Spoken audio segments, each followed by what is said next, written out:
اگر آپ نے ہمارے چینل کو ابھی تک سبسکرائب نہیں کیا تو سبسکرائب کر دیں اور اس بیل آئیکن کو ضرور دبائیے. ہم آپ کو لیے چلیں گے آپ کی فیوریٹ ویڈیوز کی طرف.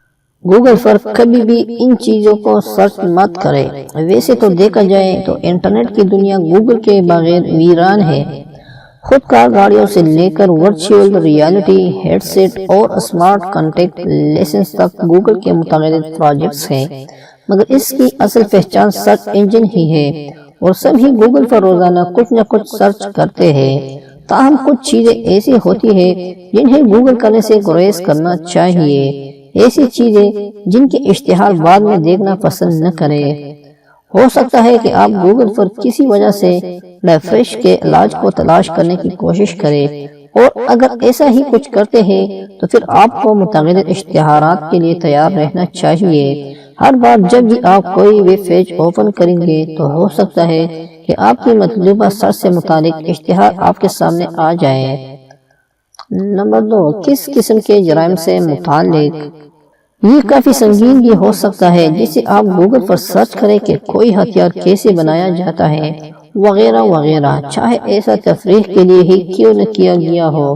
مگر مختلف ممالک میں سیکیورٹی ادارے اس طرح کی سرچز کو ہمیشہ ٹریک کرتے ہیں اور آپ کا آئی پی ایڈریس ان کے ڈیٹا بیس میں جا سکتا ہے. نمبر 3، اپنے مرض کی علامات. پہلی بات تو یہ ہے کہ جب طبی مسائل کا سامنا ہو تو اس کے لیے متعدد ویب سائٹس ایسی موجود ہیں جہاں اس حوالے سے بہترین مواد دستیاب ہوتا ہے. مگر اپنے مرض کی علامات کو انٹرنیٹ پر سرچ کرنا ذہنی طور پر دھچکا پہنچا سکتا ہے، بلکہ بدترین اور بے چینی کا شکار کر سکتا ہے. تو اگر کوئی طبی مسئلہ ہو تو ڈاکٹر گوگل سے رجوع نہ کریں بلکہ کسی ڈاکٹر کے پاس چلے جائیے. نمبر 4، جلد کے مسائل.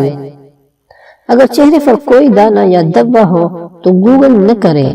ایسا کرنے پر آپ کے سامنے اتنی زیادہ معلومات اور تصاویر آ جائیں گے جو کہ بلا کر رکھ دیں گے. ویسے تو عام طور پر دانے کچھ دن میں خود ٹھیک ہو سکتے ہیں، تاہم پھر بھی اگر پریشانی ہے تو کسی ڈاکٹر سے رجوع کریں.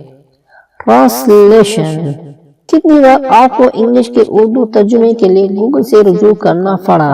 ایسا کرنے کی کوشش کرنی بھی نہیں چاہیے، کیونکہ گوگل سے جو ترجمہ آپ کے سامنے آئے گا وہ شرمندگی کا باعث بن سکتا ہے، بلکہ ایسا ہو سکتا ہے کہ جملے کا مطلب کچھ سے کچھ ہو جائے. کٹمل. یہ ننھے کیڑے یقیناً رات کی نیند خراب کر سکتے ہیں، تاہم اگر آپ ویسے ہی اس بارے میں معلومات حاصل کرنے کی کوشش کر رہے ہیں یا دیکھنا چاہتے ہیں کہ یہ کیڑے کیسے پھیلتے ہیں تو ایسا نہ کریں، کیونکہ ان کی تصاویر نیند اڑا دیں گے.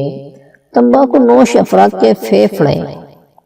ہم میں سے بیشتر افراد تمباکو نوشی کے عادی ہیں، اور ہو سکتا ہے کہ اکثر وہ اس عادت کے مضر اثرات کے بارے میں سوچتے بھی ہو.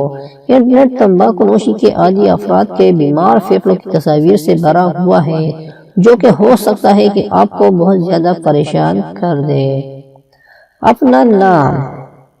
یہ کوئی راز نہیں کہ انٹرنیٹ کے اس عہد میں پرائیویسی نام کی کوئی چیز باقی نہیں رہ گئی. اگر آپ اپنے نام کو گوگل پر سرچ کریں گے تو بہت زیادہ امکان ہے کہ کچھ ناخوشگوار نتائج کا سامنا ہو جائے. آپ کی چند بری تصویر، ماضی کی معلومات، غیر مناسب مواد وغیرہ، چونکہ وہ مواد یا تصاویر ڈیلیٹ کرنا آپ کے لیے ممکن نہیں تو اپنے نام سے سرچ کرنے سے بھی گریز کرنا چاہیے. ایسا کچھ جو آپ کو شرمندہ کر دے. گوگل پر لوگ بہت کچھ سرچ کرتے ہیں جن میں ایسا مواد بھی ہو سکتا ہے جو دوسروں کے سامنے آپ کو شرمندہ کر دے.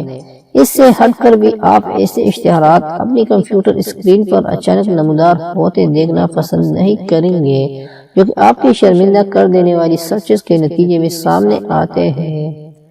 کیڑے. اگر آپ کیڑوں سے متعلق کچھ سرچ کرنا چاہتے ہیں تو مخصوص سرچ اصطلاحات استعمال کریں، ورنہ ایسی تصاویر سامنے آ جائیں گی جو ریڑھ کی ہڈی میں سنساہٹ دوڑا سکتی ہیں، جبکہ ذہنی صحت بھی ان تصاویر اور معلومات سے متاثر ہو سکتی ہے. تو اس قسم کی سرچ سے مکمل گریز کرنا چاہیے. مصنوعات محفوظ ہے یا نہیں؟ انٹرنیٹ پر ہر شخص کی اپنی رائے ہوتی ہے اور متعدد افراد خود کو ہر فن مولا قرار دیتے ہیں. تو ایسے حالات میں اگر آپ جاننا چاہتے ہیں کہ کوئی مخصوص چیز آپ کی جلد ہاضمے یا کسی بھی معاملے کے بہتر ہے یا نہیں، تو اب گوگل فار کچھ فورمز پر اس کا جواب ہاں ملے گا، تو دیگر میں نہیں، تو اس معاملے میں کسی ماہر سے مشورہ کر لینا زیادہ بہتر ہے۔